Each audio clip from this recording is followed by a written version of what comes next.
I know there are a number of players that have walked away as champions, and I'm sure that's a great feeling for those people. John Elway, Ray Lewis did it last year. Michael Strahan. In talking to Ray Lewis and in talking to John Elway, they couldn't play anymore. That was all they had to give, and they truly left it all out there. So I've certainly had a career change 2 years ago with my injury, with changing teams, and so I truly have been kind of a 1 year at a time basis, and so I really have no plans beyond this game. I had no plans coming into this season beyond this year. I think that's the healthy way to approach kind of your career at this stage. I still enjoy playing football, and I feel a little better than I thought I would at this point, coming off that surgery. And I still enjoy the preparation part of it, the work part of it. Everybody enjoys the games. Everybody's going to be excited playing a Super Bowl. But I think when you still enjoy the preparation and the work part of it, I think you probably still ought to be doing that. And I think as soon as I stop enjoying it, if I can't produce, if I can't help a team, that's when I'll stop playing.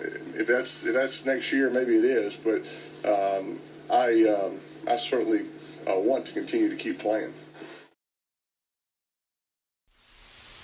All right, everybody. Welcome to this edition of Football Talk. We're finally down to the final two combatants who will compete for I think I have to call it the Pro Football Hall of Fame, the Pro Football Championship for 2013, lest I get sued by the NFL for using that word that they call this super big game or whatever they call it. But anyways, you know what? Let's go ahead and start breaking this down. As you know, I don't do things alone here. I do work with the best. So without further ado, let's go ahead and pick the man who actually correctly on championship weekend predicted who would win both of those games. None other than Chris Lardieri. You follow him on Twitter at Chris L Sports, online chrislsports.blogspot.com. Without any further ado, Mr. Lardieri, what's happening? How are you, Charles? Sorry, I was busy looking at the AccuWeather forecast for this past Sunday, since that's all anyone seems to talk about, right? Yeah, exactly. So, you know what? Let's go ahead and get into everything. But first, what's going on in Lardieriville before we talk about, Peyton Manning and his will he be back or not back next year? I thank you. I don't like to toot my own horn, but I did go 2-0, finally breaking my slump with the championship games. Thank you, Richard Sherman. Back in August, I picked the Broncos to win it all, albeit I had them playing the Saints. But, potentially for the first time in a long time, I could be sitting on one prediction that's right. So I guess that qualifies me to have my own handicapping show on Saturday and Sunday mornings on AM Talk Radio, don't you think? Hey, you know what? It's about if you get that show out there and build viewership, that's all that matters. Or listenership, rather. That's all that matters. Right, eyeballs and ears. So we'll see. A lot's riding on the line, not just Peyton Manning's imminent retirement or the rise and fall of Richard Sherman. Okay, well, let's talk about Peyton a little bit. He's saying that, he may or may not be back next year. Talk about those who did win championships and rode off into the sunset, but he thinks he's still got a little more to give to the game. And I guess, neither you or I know what is in the mind or in the neck of Peyton Manning, but, momentous occasion will happen on this Sunday, though. I give Peyton credit because he's been asked the question, probably about, 5 to 6 different times in different manners for every sit down he's done this week. I think ultimately it is up to how his neck feels, and I will say if he does win, I think even if the neck's on 100%, could you see him going off into the sunset? I could, but I think he's a competitor, and I think as long as he gets the clean bill of health from his doctor in the spring, I think we'll see him back regardless. Well, yeah, it would be nice to honestly just watch one of these guys not squeeze that lemon completely dry. I've said that many times, but it would be, to me, the perfect ending to Manning's career would be to become the first quarterback to win 2 Super Bowls with 2 different teams and call it quits after that. When you're on a high note and that's it. He's really got nothing more to quote unquote prove. That his detractors are going to stay that way. His supporters are going to stay that way. If he wins this game, maybe it'll, give him a little bit more support from those who were his detractors. It's not going to deter from him getting to the Hall of Fame, obviously, but just when it comes to his legacy, he will have that. Versus if he came back next year and, who knows, things went kind of went south on him. So. Yeah, I completely agree. That's the rational way of looking at it. But I mean, for every Strahan or Jerome Bettis that go out on top, there are plenty of other stars who, or even Elway for that matter, in Boston and Denver. I mean, but then there's the Dan Marinos and the Joe Montanas of the world who we remember, living around or struggling, guys who stick around a year or two too long. But, you look at someone last year like Ray Lewis who went out on top. I think if Peyton does win, I would by no means criticize him for going out on top because it's hard to win more than 1 Super Bowl. And, at the end of the day, he's still a relatively young man, speaking by human terms and not football terms. And to go out on top in your late 30s with your health intact and millions of dollars in the bank and likely a lucrative TV job waiting for you, why not? That's true. And, there's Elway went out on top, like you said. And one thing these guys talk about, though, is the whole thing of, and they've said about the first couple years after you retire is being in the wilderness, which is here you are, the game that you've played since you were probably 8 or 10 years old, come out through school, through college, you've never actually had another job, truly had another job or career. And when that's over, it's just final. You don't play any, double or triple A football or anything. There are no pickup games, nothing like that. It is absolutely, you never put on the pads again. Yeah, it's very true. But I do think with someone like Peyton, who's kind of dabbled in that to a bit. I mean, yeah, he's hosted Saturday Night Live, but I think he knows that he's got the ability to go into TV, and then there's some guys who know they want to coach, for instance. I heard a couple interesting interviews this week from Radio Row, one with Rondé Barber, and he told Jim Rome how you just know when it's over, and he probably could have squeezed another year out, but he knew it was time to go. And then Brian Billick talking about coaching and how he used to miss it, and then he ran into Andy Reid after a game in which he lost to the Cardinals and how they shouldn't have. And not only did Reid look miserable, Ken Wisenhunt looked miserable because he knew he had to prepare for next week's game, and the stakes are high from week to week. So, I think at some point as an athlete, a professional, whatever you do, you know your time is up, and it's time to hang it up and begin the next chapter of your life. And frankly, these guys are making so much money. Not that they'd ever have to. I don't think they'd really have to quote unquote work a day in their lives again. Yeah, that's true. Well, and I just think the money is one part of it. They all make a lot of money, but it's really about that inner satisfaction that they get from this game. And all of them talk about when they retire, what they miss is just that rush of game day. They said nothing can replace that.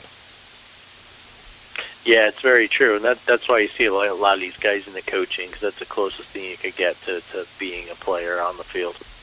Yep, all righty. And so let's take a look at the someone who's really far from retirement. I mean, Russell Wilson there quarterbacking the Seahawks. Seahawks finally in another Super Bowl ever since, this is 8 years removed from the Bill Levy fiasco in Super Bowl 40 against the Steelers when, I was rooting for Steel Town, but the Seattle Seahawks got jacked in that Super Bowl by the referees.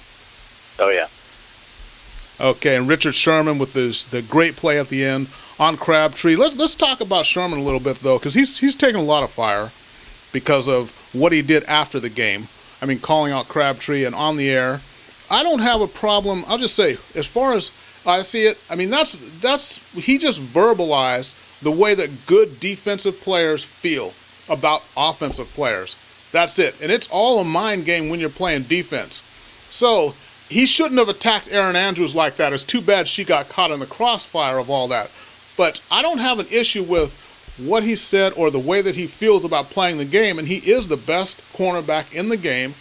He just talked about it, and of course in today's touchy-feely society, it's unacceptable that he would actually call an opponent, mediocre or sorry or whatever he called Crabtree. It's fine to go out there on the field and beat him up all you want, but God forbid you should actually talk about it, right? Yeah, and it's like anything in life, context, and I'm sure you felt the same way watching it immediately after the game, thinking, wow, this guy's crazy, that was uncalled for, and on top of it, he shouldn't have given a joke sign. But then you read a little more into it. Supposedly Crabtree and Sherman had had run-ins in the off-season where Sherman tried to approach him, and Crabtree wasn't the friendliest guy. And then a couple days after the game, you look at the Sherman was mic'd, and when he ran over to him in the end zone, he went over and said, heck of a game, and Crabtree, being a sore loser, shoved him to the face. So I'm sure that added some fuel to that fire. But I think it speaks to a bigger point. The NFL doesn't want their players talking to the media immediately after the game because they have this cooling off period. Well, maybe that should apply to sideline interviews to anyone who's not a head coach. Because, even me, I coach my kids in sports, and there are some games when you have a great win or a tough loss, and you just immediately, your immediate feelings, the first thing that pops into your mind. Can you imagine someone just shoving a microphone in your face and asking you what happened? And your initial gut human nature reaction would probably be like, we're the greatest, they stink, or we stink, and so on. So in that respect, you really can't fault Richard Sherman. And I give him more props for even apologizing after the fact and admitting he was wrong and what he did to Aaron Andrews. But, I think the most difficult thing is I didn't know what LOB was. I had to go look that up. I had heard the Legion of Boom nickname doing together. I think that's the only complaint I have with Richard Sherman. And to that, I would say SMH. You know what? And here's the other thing that they brought up to the forefront again, this term that gets thrown around, which, as I think its new meaning is person of color makes some white people feel a little bit nervous. I think that's the meaning of the word thug these days. But let's go ahead and I'm going to play what Richard Sherman had to say about that.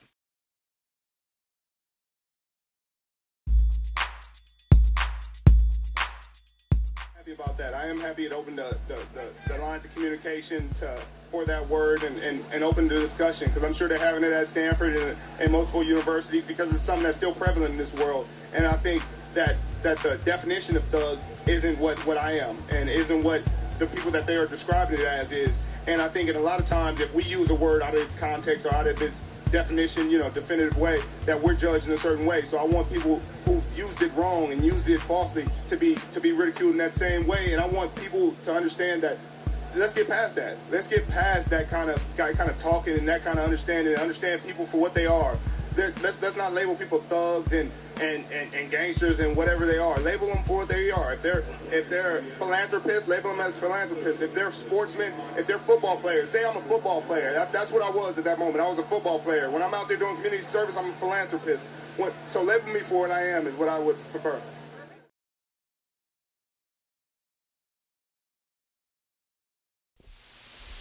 Okay, there you go. So Sherman obviously talking about, the term being used and taken really out of context and applied where it really shouldn't be. And for something like what he did with Andrews, which, we agree that's wrong, that she got caught in the crossfire, but would you really think that it's worth making a character judgment on the guy because of that? Yeah, and I know part of it is the way you look and the way you carry yourself, and everyone loves to stereotype or make snap judgments, but you and I know the guy went to Stanford. He's an incredibly bright guy. He came out of Compton.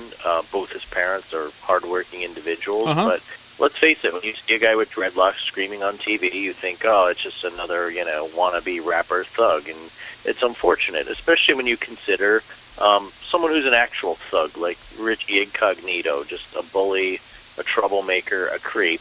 And if you were to look at him next to Richard Sherman, most people would say, oh, Sherman's a thug, look at the way he carries himself. When in actuality, Richie Incognito is doing far worse things off the field and behind closed doors and got caught. So Yeah, I mean, I saw an interesting video about Sherman's upbringing and how his dad drives a garbage truck for the city of L.A. And it's just, I think it's pretty much a microcosm of what's going on in society. Everything's sound bites, everything's short things, what you say, everything taken out of context, camera phones, social media. Right. And Richard Sherman, did it on a day when it was prime time. It was a great game. The next day was a holiday, and the proverbial talking heads had a field day with it and beat it to a bloody pulp because there was no football coming up that Sunday. So kind of the wrong place, wrong time. But, yeah, I mean, I completely agree with you. And I think, honestly, Sherman's really carried himself this week, especially at Media Day. Some reporter asked him a question about throwing money at strippers, and he retorted, no, I've never done that. So I think at the end of the day, he's really come off well, and money talks. He's going to get some endorsement deals out of this. Yeah, true. And then you got to look at from the emotional side of it. Remember, he's in his third year in the league, I believe, and his team, he just made the play that put his team in the Super Bowl. Put him in the Super Bowl. You know he's going to be running on a type of emotional edge at that point. Yeah, I mean, what do you want him to say? I'm going to Disneyland? And something else that popped up, and this is kind of forgotten now in the off week we've had. What about Jim Harbaugh and the way he carries himself and screaming and yelling and running on the field? Had the 49ers won and he carried himself like that, I think that the topic might have been, Harbaugh is really obnoxious, and why is he always screaming, and why is he, getting into confrontations with other coaches and his former player, namely Richard Sherman? Right. Why is no one talking about that? Is it just because the 49ers didn't win? I just think that guy's either going to blow a gasket or wear out his welcome. Well, but he'll never be labeled a thug like Richard Sherman, though. That's the one thing. Yeah, I guess it's like you say, perception's reality, I guess, and until he grows dreads and changes where he's from, I guess you're right. Yep. There you go. And then, what about Marshawn Lynch? They talk about him at, going to Media Day. He doesn't like to talk. He didn't say anything at Media Day. Sherman loves to talk, but Marshawn Lynch, beast mode, and he is the bread and butter for that Seattle attack. And one thing I'll say about when we were picking these games, and you picked the Seahawks to win, I picked the Niners. The one thing that I did judge it on, I had said that I thought it would be that Frank Gore would outdo Marshawn Lynch, which he did not by a far cry. And also, I had said that if the Seahawks win this game, Marshawn Lynch will have over 100 yards rushing, which he did. So just to let everyone know, I did pick wrong, but it is based on sound theory and judgment. Thank you, Charles. I mean, it's rare that someone in the media would A, fess up to their prediction it didn't go right, and B, give credit where credit is due. So nicely done. But getting back to beast mode, I must say, he didn't talk to the media all this year. No. He countered some heavy fines. I give him credit. He got up there. He spent, 6 or 7 minutes talking. Guy clearly doesn't like the cameras. He's not a jerk about it, like a lot of guys who don't get along with the media. And even during the week, he did his interviews. I think he had Michael Robinson, the fullback, answer some questions. I saw that. Yeah, it was great. Yeah, I mean, at least he did it. He didn't. He wasn't a jerk about it. He's consistent. The guy doesn't like to talk, and more power to him. Well, what I always did with, and having been in those situations, working in media locker rooms and things like that, there are guys who like to talk and those who don't. And for me, once you figure out, and we're looking at Marshawn Lynch, who didn't talk to the media really all year long, and all of a sudden they put 1 million cameras in front of him and he doesn't say anything again. So anyone, like they were saying on one of the other shows, if you went to Super Bowl Media Day and your only agenda was to talk to Marshawn Lynch, you got to be nuts. You had to have a plan B. So I always respected guys like that who didn't like to talk. Still doesn't mean that they don't bring it when they're on the playing field. So I'd let them do that. I would still write the positive things about them. But I understand you don't like to talk. That's fine. I'm still going to give you your props. Whatever. If you don't give me a sound bite, that has nothing to do with me giving you props or not. Wow, that's a very non-vindictive and, quite frankly, non-sports journalist type take you have there, Charles. So I give you credit. You take the high road, because most writers would bash him for what a jerk he is and how unfriendly he is to the media, and come Hall of Fame voting time, they'd hold it against him. Yeah, that was, I mean, it was another sport, but I dealt with Paul Correa out here when he played for the the Mighty Ducks of Anaheim at that time, and I realized he just doesn't like to talk, period. So I didn't even go to him in the locker rooms and things, didn't wait on him. But if he had a great game, I would sure enough talk about it, because I'm judging him on what he does on the ice, not what he does off the ice, or what he does in the locker room afterwards. It's just about what did he do during that game? Did he bring it? Did he leave it all out there on the field, on the playing field? If he did, that's fine. You're getting your props. Yeah, some people are just introverts. It's just the way it's wired. Yep, exactly. And then looking at the Broncos, one thing, Noshawn Moreno's going to have, of course, have a big game as well for the Broncos to be successful. So what do you think of Noshawn? And that's an intriguing matchup there. So do you think it may come down to if Noshawn outdoes Marshawn? Yeah, and he's going to have to. And interestingly enough, Noshawn's a Jersey guy. He's coming home to play in the Super Bowl. And I think if Denver does win, you hit the nail on the head. He's going to have a big game. And if we go back and look and do a recap, we'll probably say, hey, Noshawn scored a touchdown, or in cases where the Seahawks were keying on the pass on third down, similar to what the Patriots did, he ran off some nice long runs out of the shotgun to keep the defense on their heels. Absolutely. If the Seahawks stifle him like they did Frank Gore, and they make Peyton throw, or make him not be able to get his first read or get the ball off quickly, they're going to stymie that passing attack. So as Noshawn goes, so go with the Broncos. I agree. All righty, and it's just about time to give our picks for this, but let's talk about one of the other things I really love about Super Bowl weekend, and that is they do announce who made it into the Hall of Fame. They're down to the 15 finalists now. Now, of course, last year, Warren Sapp got in, Jonathan Ogden, Larry Allen, Chris Carter, Dave Robinson, and Curly Culp from the Veterans Committee, and also Bill Parcells, the coach. He made it in. So, we'll see about this year's finalists. The 15 finalists, I'll just buzz them off real quick. Michael Strahan, Jerome Bettis, Derek Brooks, Mr. Derek Brooks, linebacker for the Tampa Bay Buccaneers championship team. Walter Jones, a lineman for the Seahawks during the Cortez Kennedy years. Will Shields, lineman for the Kansas City Chiefs. Morton Anderson, the kicker. Kevin Green, Charles Haley, Marvin Harrison, Aeneas Williams, Andre Reed, Tim Brown, John Lynch, Tony Dungy, and then the owner, Eddie DeBartolo Jr., who owned the Niners from 77 to 2000, really brought them to prominence. Yeah, every year I try and figure out who's going to get in. I'm rarely right. For instance, I thought Parcells would get in years before he did. Yeah. Going back to our earlier topic about the media, in his younger days, Parcells was a little more cantankerous with some of the media. I guess he held it against him. One thing I think will happen, I think Tony Dungy will get in. I think it's debatable. Look, he was an excellent coach, a great guy. But I think ultimately, if you win one Super Bowl, that shouldn't be a slam dunk to get in the Hall of Fame. But I think the fact that Tony Dungy is a well-liked member of the media will help his cause. We'll see if I'm proven right.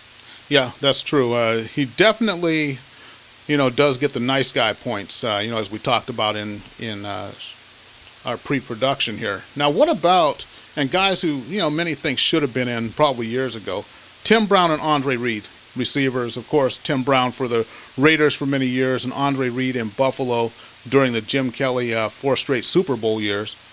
They're still not in. And Aeneas Williams is a guy I think should be in. He played a lot of his career for the old, Arizona Cardinals when the teams weren't that good, and then he finally won a Super Bowl in the defensive backfield for the St. Louis Rams. Yeah, I think he's a guy that'll go under the radar, and unfortunately probably won't get in.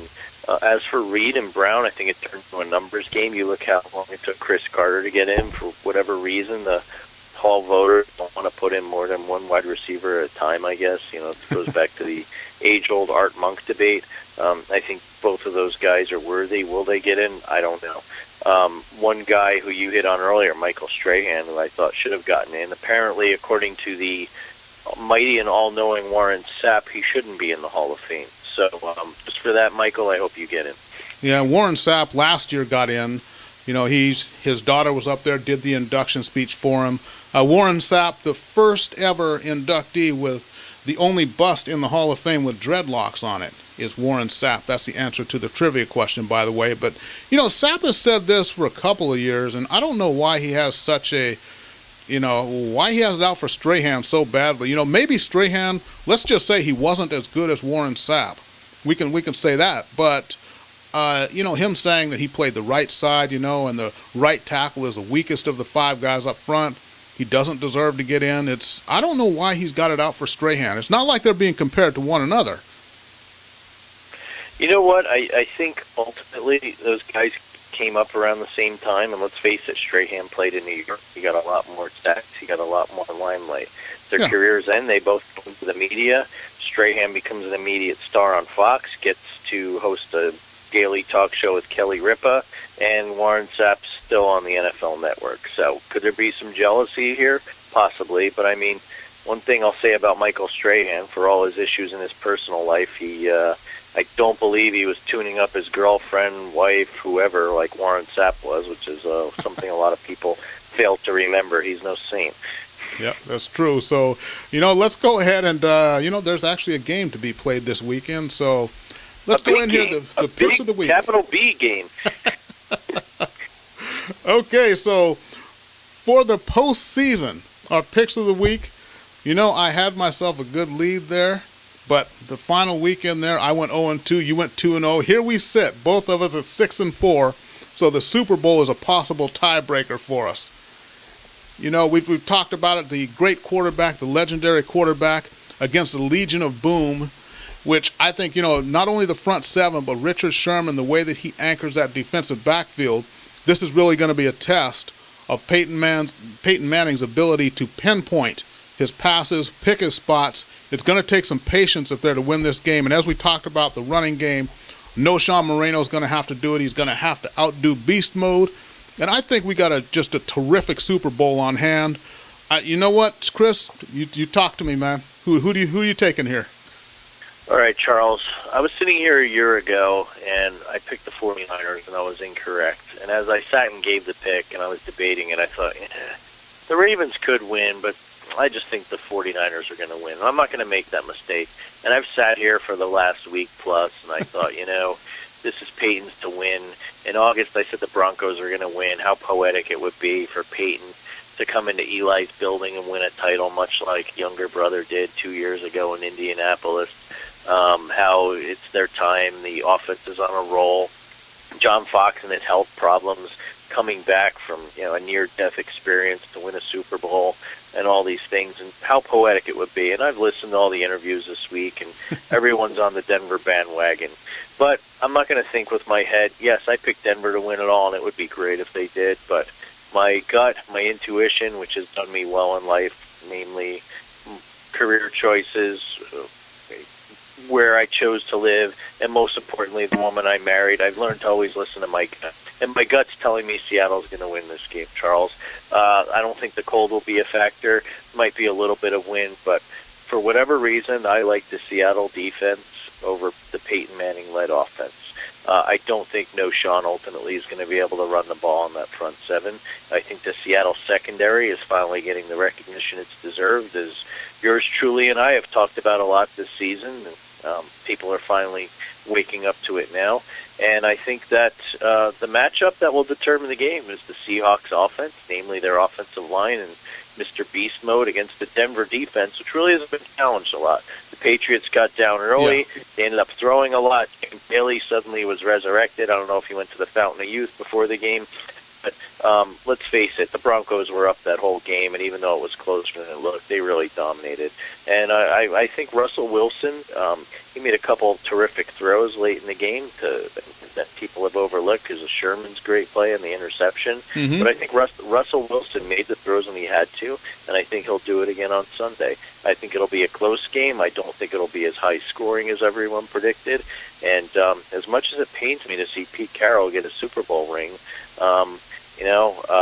my good friend Don, I grew up with, I've known since kindergarten, lives out here in L.A., spent a lot of time in Seattle, got to raise the 12th man flag once, and Don, you're going to be a happy man on Sunday night. He's a diehard Seahawks fan, and I just have this premonition that they're going to pull it off. Everyone seems to be on the Denver bandwagon. The Vegas line moves swiftly in favor of Denver.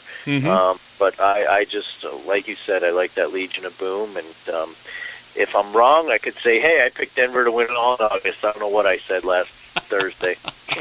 Oh, the second guessing. Well, you know what? You pretty much hit on all the points there. And really, I think that's what it is, because the completeness of the Seahawks defense, I think it's going to be what does it, because that front seven, I think they can get that push up front and take away some of the time, just that little half a second from Peyton Manning, just to make them a little bit uncomfortable. And then when you're throwing into that defensive backfield, and those guys are just play with attitude.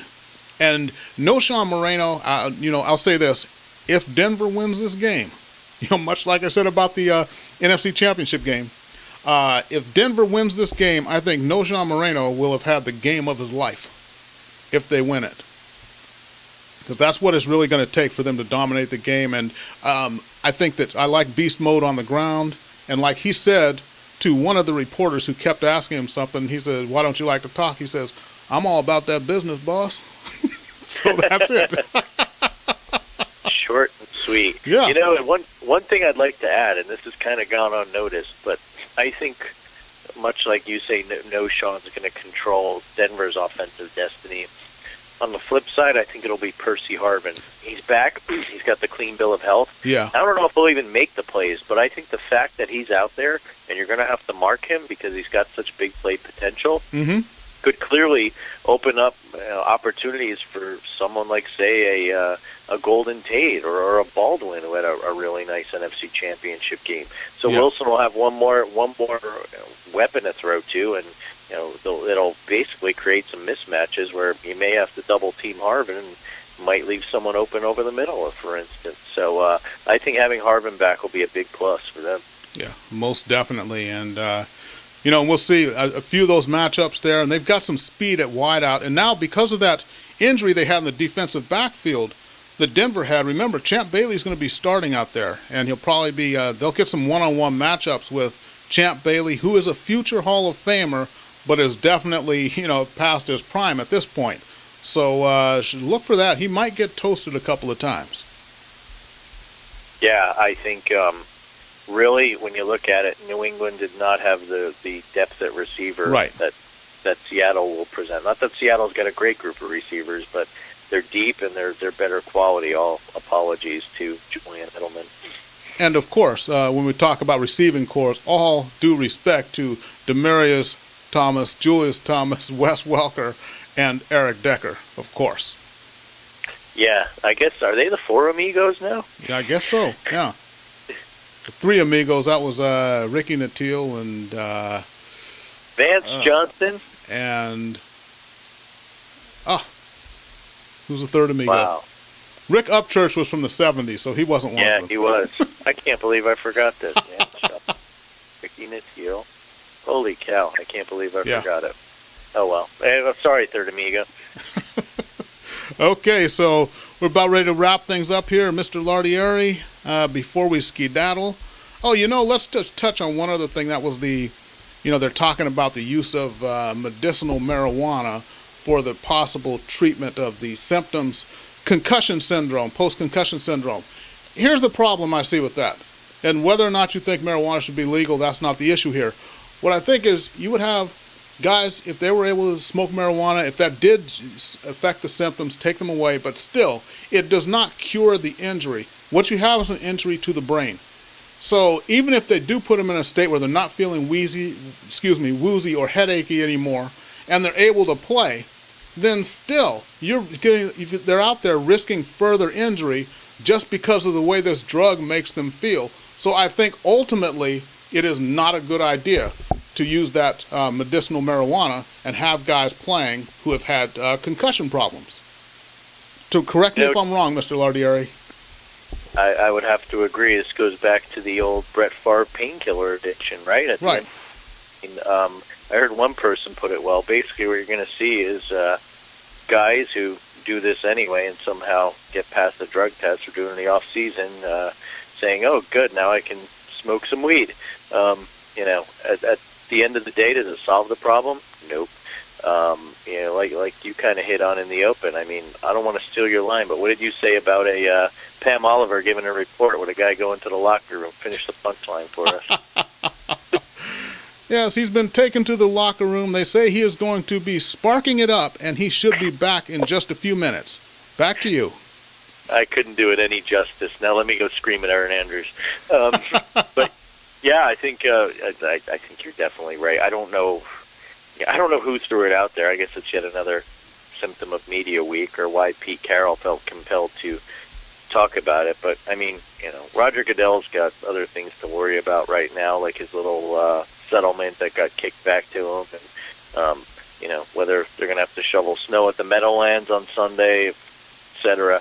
But yeah, it's just yet another debate sparked up, no pun intended. But I think in summation, Charles, you're not a doctor, but you play one on Inside Sports TV.